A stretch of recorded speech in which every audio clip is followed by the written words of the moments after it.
In a previous video looking at Singapore's birth rate and its consequences, I mentioned the idea of foreign talents. The island country has long sought to make itself a destination for the best talents in the world. Its government says that it is in a global war for talent, so to attract the stars and high performers. But the strategy has had substantial political repercussions, especially online. The criticism of hiring foreign talent migrants is common. Foreign talents receive certain privileges and compete with natives for high-paying jobs, and naturally this has engendered resentment. In this video, we're going to look at Singapore's high-value global talent strategy, its backlash, and what the government has done about it.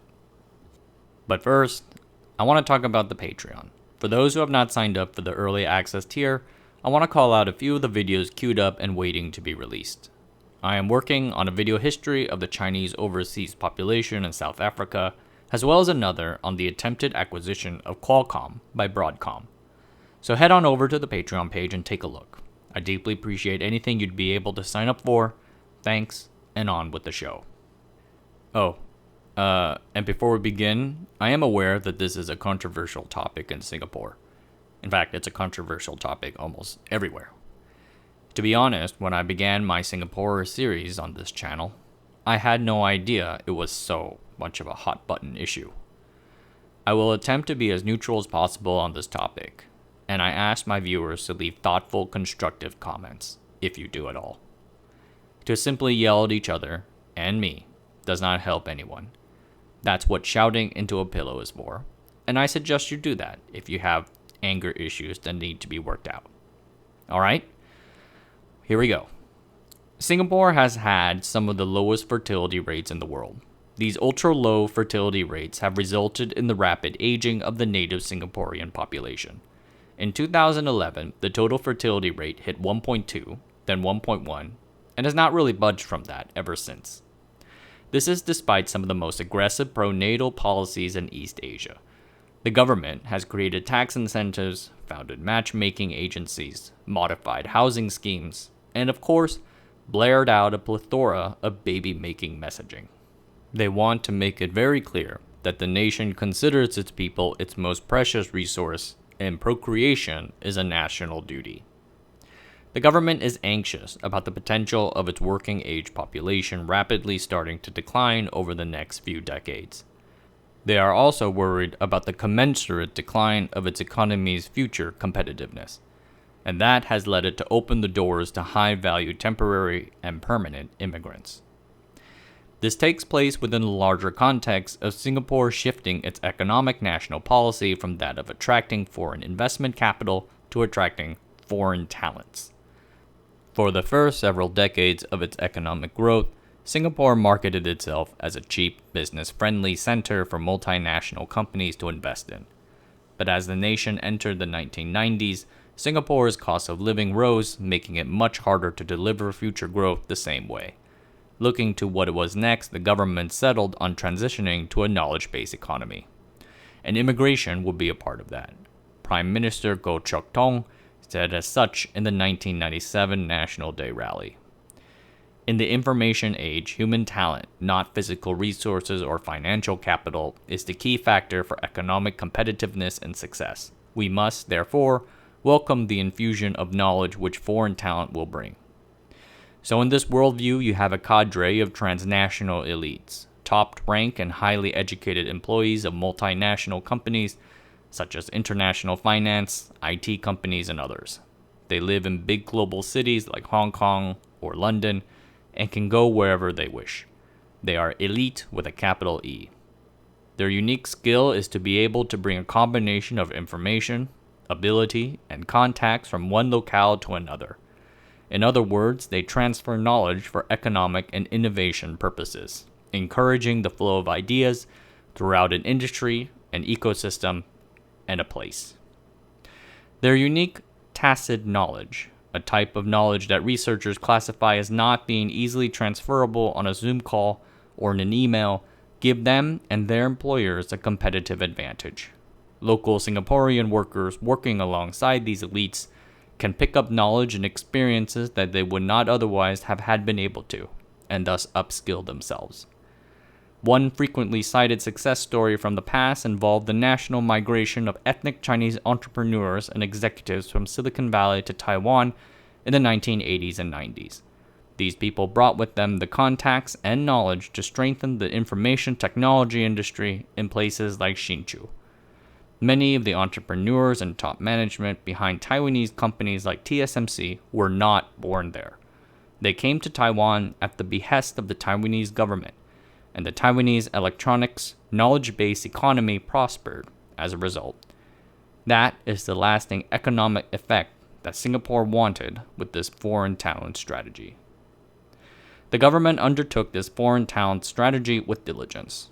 On the visa side, they created 3 types of employment visas, something called the Work Pass system. It is a 3-tier system. The first tier is the work permit, and it is for unskilled and semi-skilled workers, the types who labor to build the many buildings in the cityscape. They are called guest workers. The S-Pass is for middle-class workers. They need to have relevant experience or secondary education. They must command a monthly salary of at least some amount, right now of this recording 2,500 SG dollars. And then there's the employment pass. This is for the elites, people like executives, managers, and trained professionals. They need to earn at least 4,500 SGD a month. For those who make even more money, you've got other tiers which I won't go into. To find people willing to take these visas, the Singaporean government established the Singapore Talent Recruitment Committee in 1998.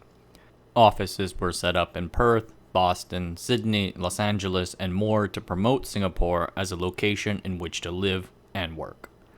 Privately owned recruiting firms also established offices in Singapore to recruit high-performing executives in the financial services, high-tech, biology, and manufacturing industries. Those efforts were on the demand side, but no point in getting people over to live in Singapore if they do not want to stay there. Thus, the government sought to brand Singapore as the, quote, Renaissance city, end quote, and, quote, a great place to live, work, and play, end quote, favored destinations for Western expatriates. Recent urban development plans have been implemented with this goal in mind.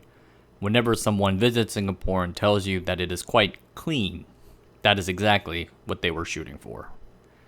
Numerous restaurants, bars, and coffee shops have sprouted alongside the Singapore River, focusing on serving foreigners, especially those from the West.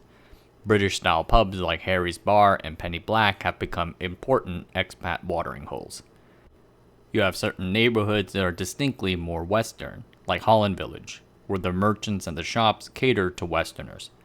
The look and feel of these enclaves is deliberate, so to make its residents think they are back at home. The push for immigration has substantially changed the composition of the Singaporean population. Today, a quarter of Singapore's 5-ish million people are non-residents, meaning that they are neither citizens nor permanent residents.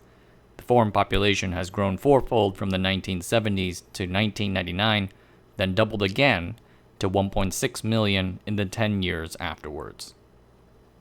Complaining about the government is practically a national pastime. I get it. People like to complain.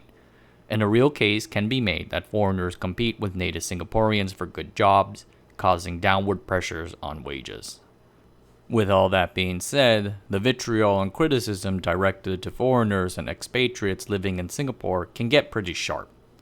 When I released my video about chartered semiconductor, I noticed that an awful lot of the comments focused not on the fierce battle that Chartered fought with TSMC, or that the Singaporean government eventually managed to build a thriving semiconductor industry for the country, but on the fact that the government hired a bunch of foreigners to run and work for Chartered.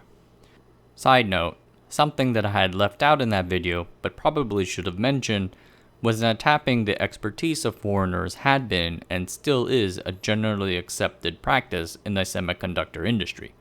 As I mentioned earlier, TSMC started out the same way.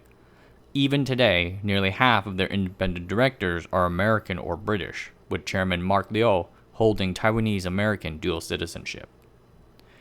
The foreigner immigration issue has become a divisive one, and the population has made it clear that there will be electoral consequences if it goes too far. The most famous example came in 2013 when the government released a paper called A Sustainable Population for a Dynamic Singapore. The paper, for the most part, is pretty mundane, but it did put forward one explosive proposal. It suggested that Singapore would take in between 15,000 and 25,000 new citizens every year, and that the island's population would rise to almost 7 million by 2030. People got nasty, and a crowd of 5,000 gathered to protest. It was the largest crowd since independence. In a place where such gatherings are carefully controlled, this was a big deal. Coming after a historic 2011 election where the government won only 60.1% of the vote, it sent a pretty clear message. And I know, 60%. But the governing PAP has not gotten that low a share ever since, and that counts the time they voted during a global pandemic. When asked what bothers them about the foreign talents issue, angry Singaporeans say that their government has abandoned them and sold off their interests to foreigners. These foreigners come and live here, but do not have their country's interests in heart. Rather, they see Singapore as a mere stepping stone towards something better. So the government obviously had to respond. It did not entirely roll back its foreign talent strategy, but rather made tweaks to it. It implemented stricter immigration criteria for its foreign talents. This includes raising the required salary level for the employment pass, granting fewer people permanent residency, and capping the number of international students at Singapore's universities. At the same time, the government instituted programs looking to strengthen the, quote, Singaporean core and head off any further nativist feelings. That meant teaching new citizens their country's history and values, as well as unique aspects of national identity, like Singlish and Singaporean cuisine.